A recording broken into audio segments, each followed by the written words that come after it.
Hola, yo soy Miguel Silva y quiero darle las gracias por escuchar este segundo episodio de Bogotá en Serio. Hoy vamos a hablar del tema de seguridad, un tema que requiere gran atención tanto en Bogotá como en el resto del país y que preocupa a muchas personas porque no parecen haber soluciones que pudieran poderse aplicar con facilidad para resolver el problema. El asunto de seguridad en Bogotá se viene agravando durante los últimos años. Desde el último periodo de Enrique Peñalosa se venía diciendo que algunos indicadores de vital importancia como el de los homicidios se estaban deteriorando. En el último trimestre de ese gobierno, el año 2019, ya se empezaba a ver una tendencia a la alza de los homicidios.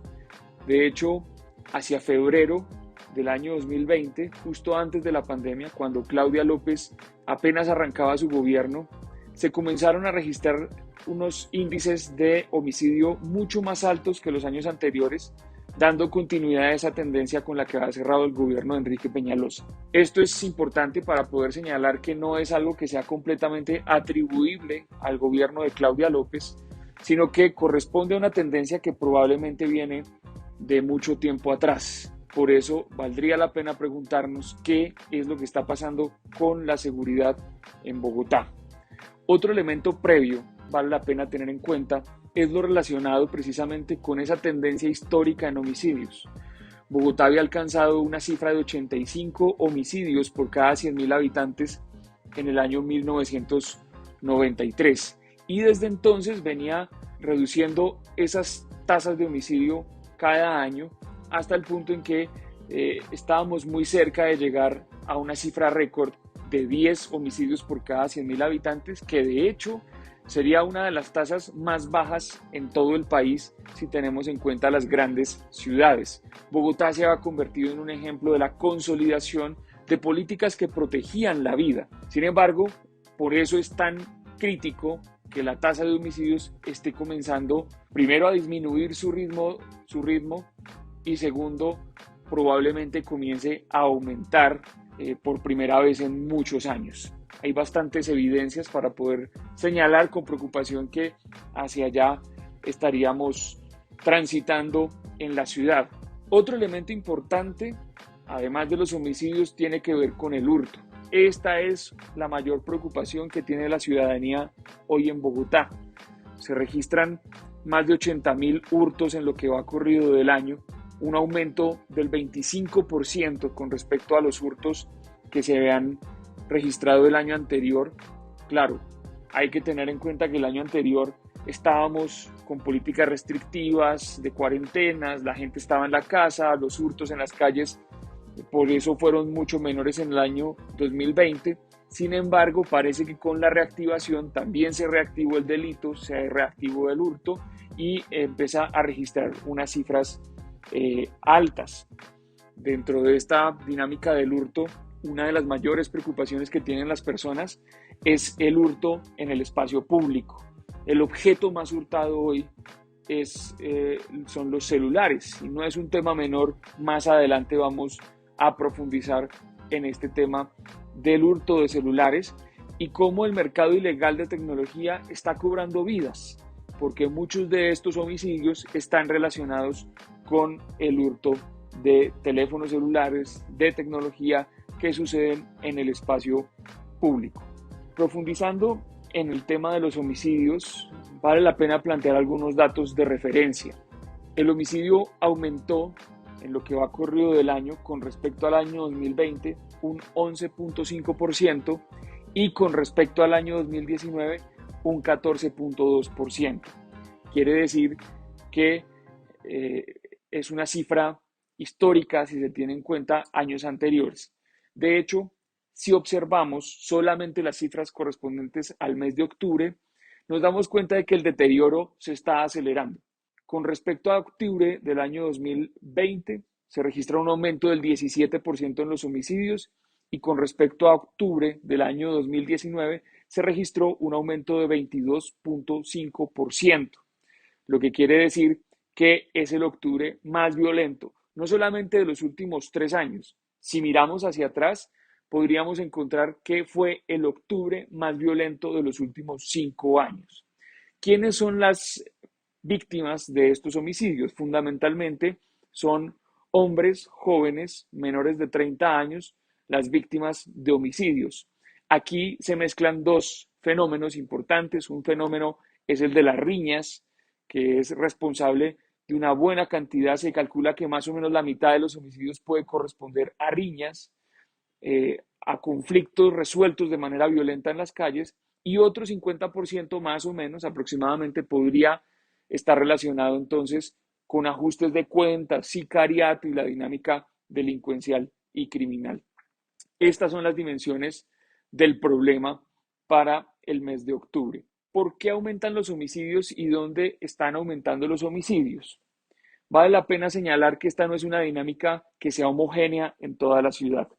Es evidente, no solamente para este año, sino que durante las últimas décadas ha sido evidente que la violencia homicida se concentra en algunas localidades, especialmente en el suroccidente de la ciudad, en las localidades de Kennedy, Bosa, Ciudad Bolívar, es donde más se está concentrando la dinámica del homicidio con respecto al resto de la ciudad. Esto implica que pareciera haber una relación entre territorio y violencia. Localidades como las que acabo de mencionar, Kennedy, Bosa, Ciudad Bolívar, pueden concentrar fácilmente la cuarta parte de los homicidios de toda la ciudad, y su tamaño poblacional no alcanza a ser la cuarta parte. Esto quiere decir que hay una mayor concentración de homicidios en esta zona, asociado probablemente a la presencia de estructuras criminales, pero también a dinámicas de riñas y de conflictos resueltos de manera violenta. En Bogotá entonces estamos en presencia de una serie de mercados ilegales que empiezan a alimentar la dinámica del delito y de la violencia. Hay tres muy importantes en la ciudad que valdría la pena resaltar. Uno de ellos es el que ya mencioné, el mercado ilegal de celulares robados. Ese es un mercado muy activo en la ciudad. Se calcula que más o menos en lo que va corrido del año han sido hurtados 45.900 teléfonos celulares. Eso quiere decir que más o menos, un poco más incluso de la mitad de todos los hurtos que se registran en la ciudad tiene que ver con teléfonos celulares. Pero la problemática puede ser incluso más grave si se tiene en cuenta que esta cifra de 45.900 celulares solamente se refiere a los casos denunciados. Es decir, hay un subregistro, hay un montón de casos en la ciudad que no se denuncian, y como no se denuncian no llegan a la estadística oficial, y por esa vía no llegan a las autoridades. Se calcula más o menos, si tenemos en cuenta un índice de denuncia cercano al 40%, es decir, el 40% de las personas que son víctimas de un delito denuncian efectivamente, estaríamos hablando de una cifra cercana a los 100 o 150.000 celulares al año que se hurtan en Bogotá, y puede ser incluso mucho más alta esa cifra. ¿Cómo enfrentar entonces el mercado ilegal de los teléfonos robados? Primero, es evidente que no sacamos nada persiguiendo simplemente al ladrón en la esquina, al que hurta ese teléfono celular. Porque al ser una pequeña causa y al ingresar al sistema judicial, pues finalmente no logra ese caso ser completamente judicializado.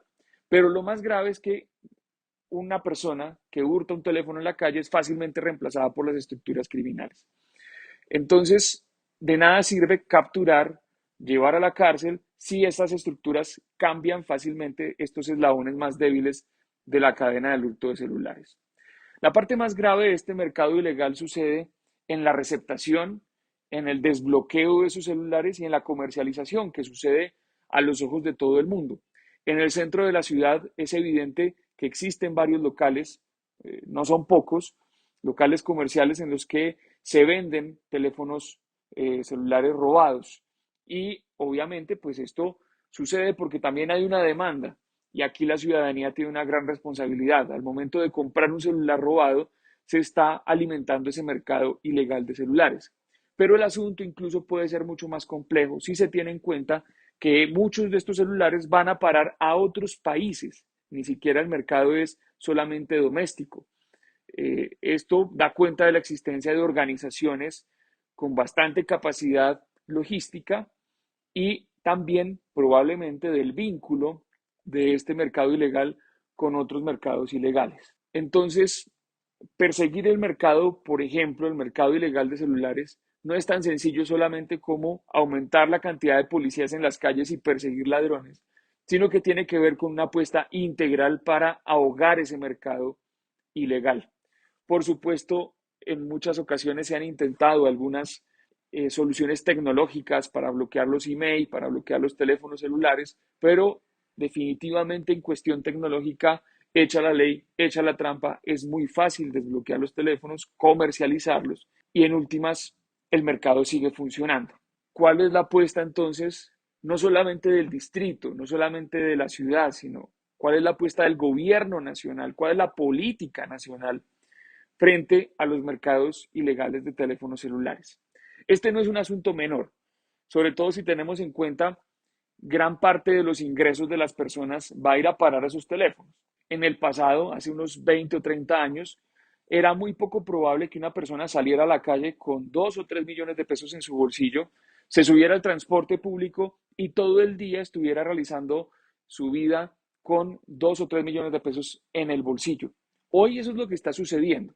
Los teléfonos celulares son tecnología relativamente costosa que cargamos todo el tiempo con nosotros y eso aumenta la probabilidad del hurto y probablemente aumenta también la probabilidad de la comercialización.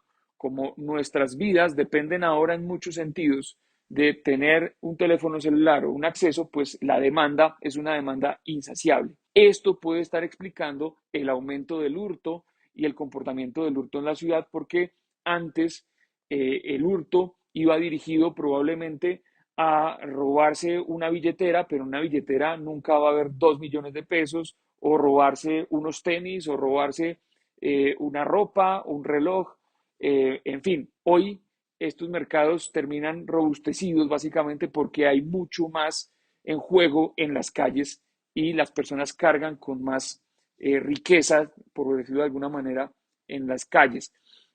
Una persona a la que le roban el celular tiene dos alternativas: volver a comprar su teléfono costoso o ir al mercado negro a buscar el teléfono, al mercado ilegal, a buscar un teléfono a menor costo y así de alguna manera seguir teniendo como solventar esa necesidad. Entonces es un mercado muy complejo, muy dinámico, al que hay que prestarle atención, no se puede subestimar, es el responsable de más de la mitad de los hurtos en la ciudad y definitivamente se requiere una política nacional porque este es un tema que está afectando a todas las ciudades del país. Asimismo, nos hemos dado cuenta que los homicidios y los hurtos cometidos con arma de fuego no ceden.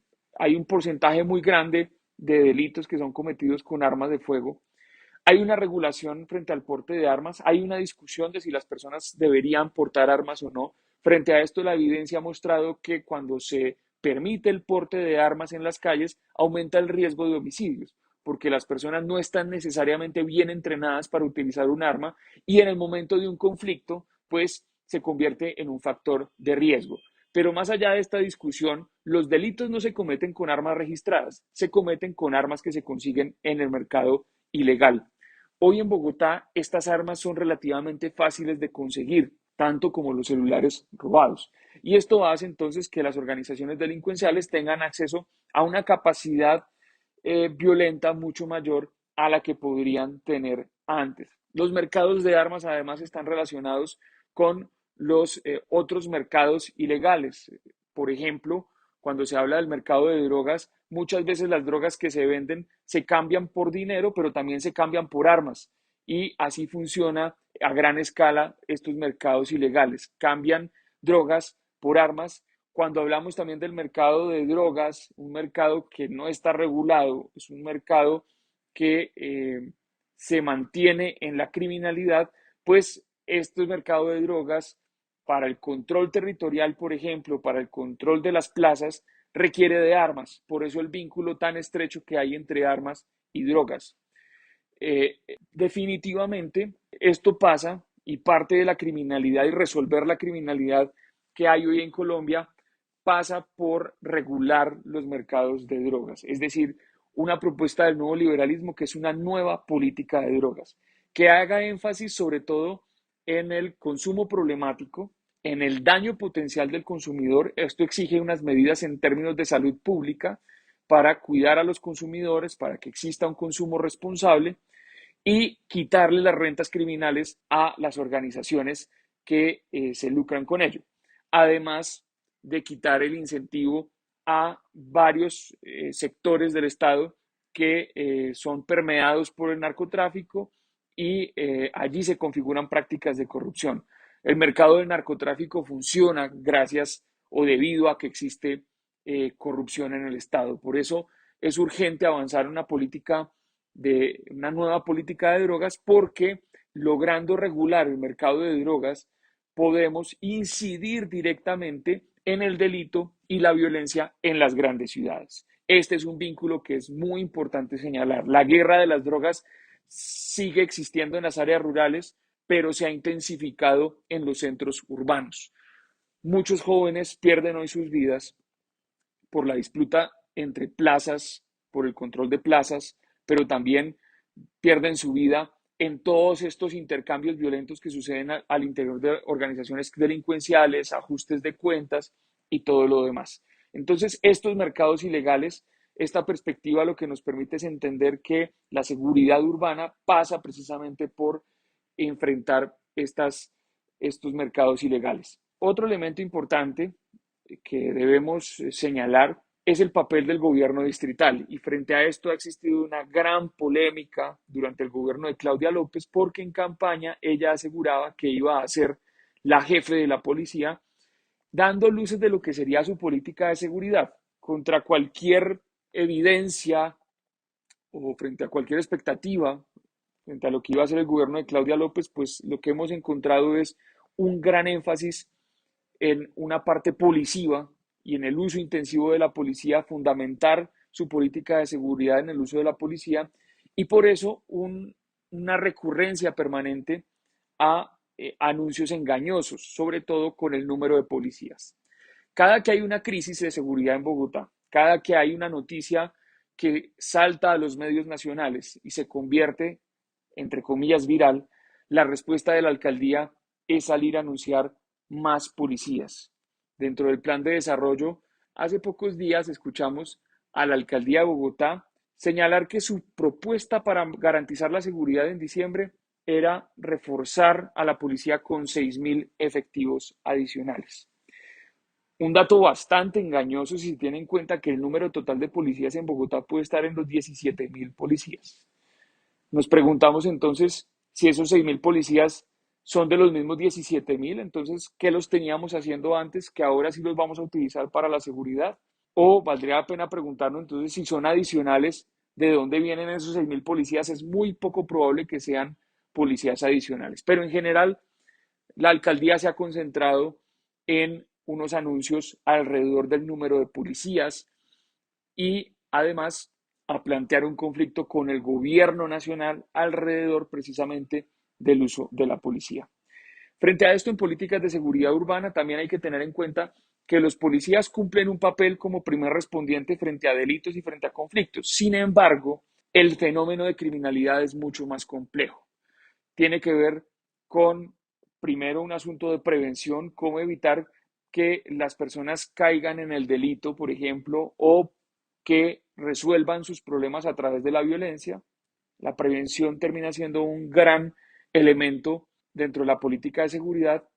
Otro elemento importante tiene que ver con el control territorial, que no depende solamente de la policía, sino de la oferta estatal integral que se lleve, que los colegios estén abiertos y funcionando, que tengan además buenas políticas integradas de prevención de la violencia y del delito, pero también depende del alumbrado público, depende de la calidad del espacio público, pero también depende posteriormente del proceso de judicialización, depende de qué tanto está siendo efectivo o no ese proceso de judicialización.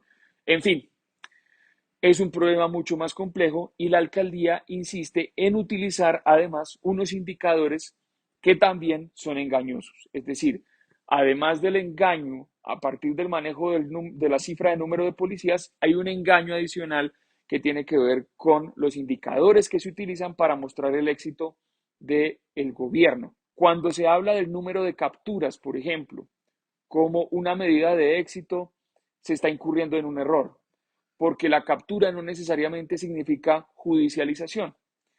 Y de hecho lo que hemos visto es que un porcentaje muy pequeño de capturados realmente terminan judicializados.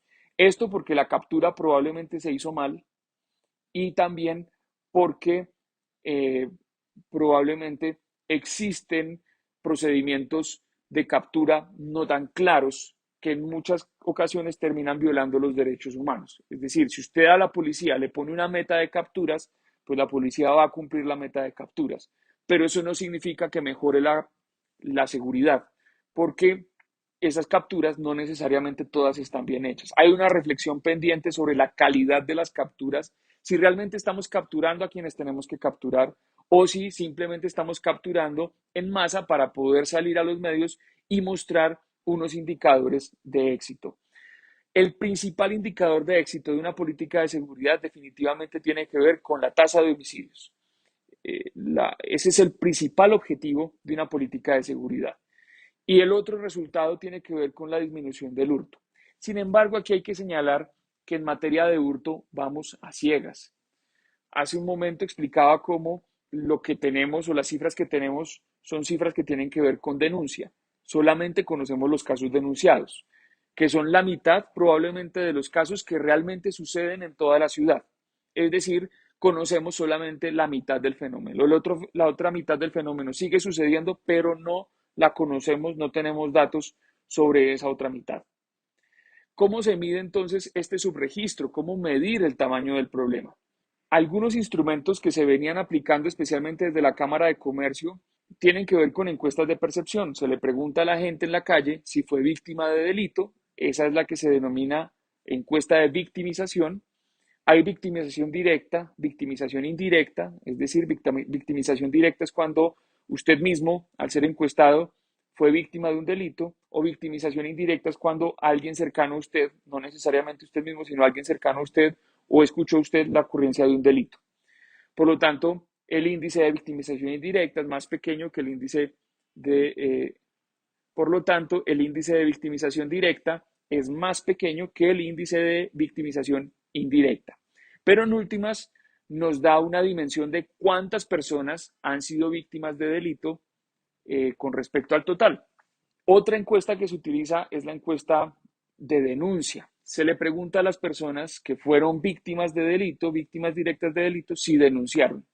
Ese indicador antes de la pandemia oscilaba entre el 30 y el 40%, que es absolutamente bajo. Solamente 3 de cada 10 o 4 de cada 10 víctimas de delito denunciaron efectivamente serlo. Cuando llegó la pandemia, la Cámara de Comercio suspendió la realización de la encuesta. Luego hizo una encuesta, pero la hizo con una metodología que ha sido bastante cuestionable, pero en últimas se le propuso al distrito que hiciera sus mediciones propias para saber dónde estaba ocurriendo el delito, por lo menos tener un indicador que aproximara ese dato, y la alcaldía se negó.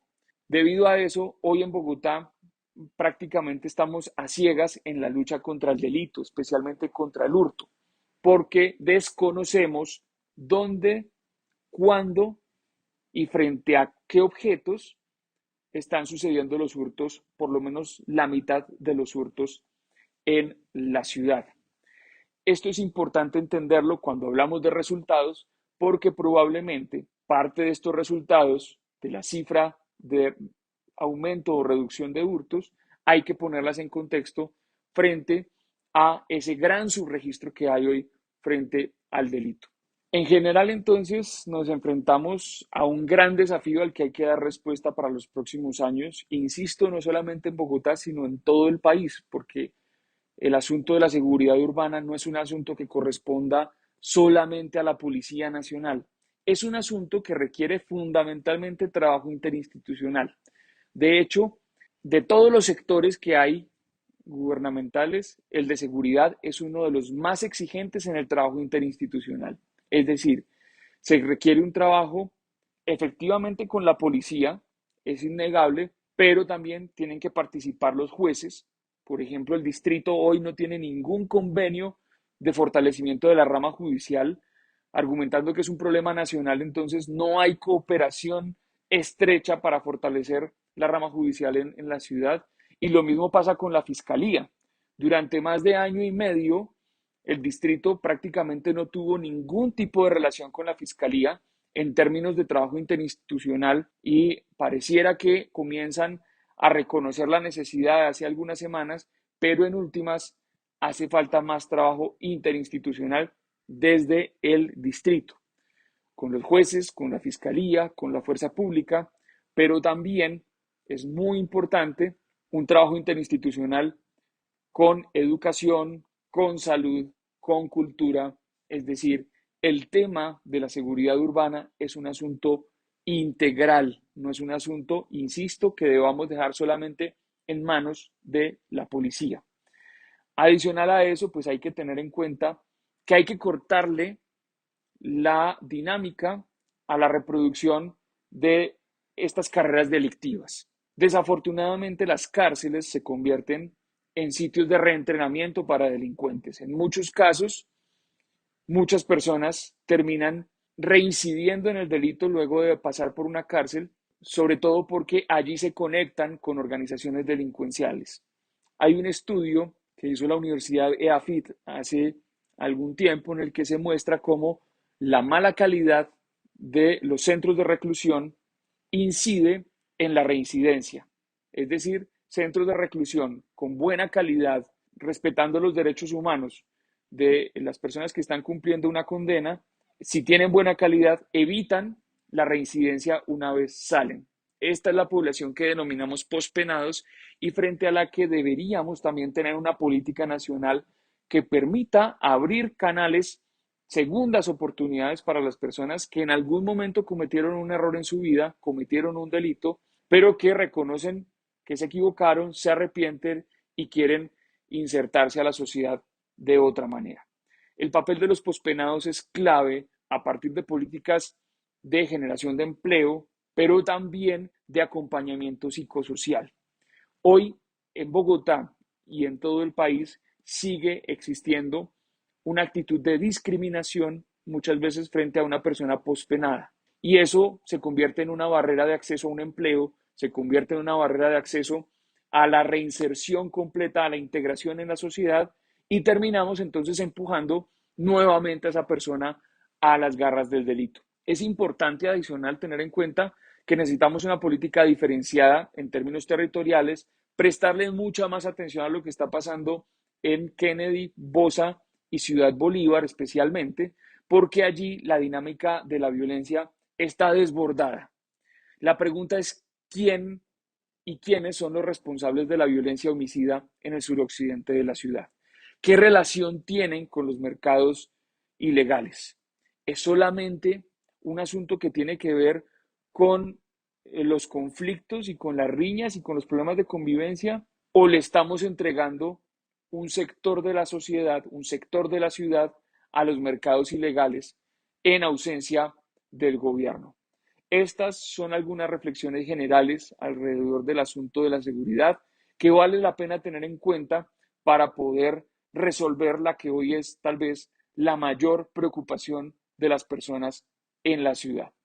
Hasta aquí este segundo episodio de Bogotá en serio. Muchas gracias por haberme acompañado hasta este momento. Les recomiendo seguirme en mis redes sociales, @Miguel Silva BOG, y allí podemos intercambiar algunas ideas sobre el asunto de la seguridad.